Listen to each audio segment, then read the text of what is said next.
Time is the most important part.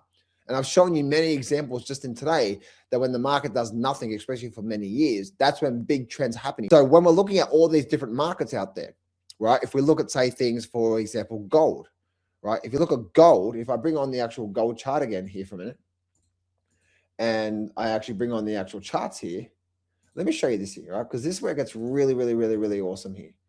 Because if you actually look at the gold chart, right? This is the gold chart here. We look on the big weekly chart. Look at this here. 3 years of nothing, big expansion phase. So if you understand what I just said there about market being fuel in the here, right? This here is stored energy, then we get a big move. If you understand that, this big move here has been releasing all this energy that's been stored here. Now, if that's the case, energy stored, then released. To me, if you're trying to trade this, you would know that this has been going up here for 2 years. It's been trending nicely for 2 years.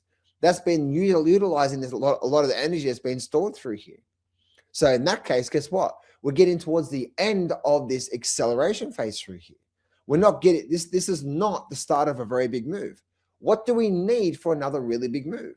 We need a little bit of time, right? We need at least 1 year of time. If we've had a big 2 year expansion like we have, we now need a little bit of time. It's not ready to go for a big move. This is not ready to go to 10,000, right? We need a bit of time. Once you understand that, and this is what happens through all the time, right?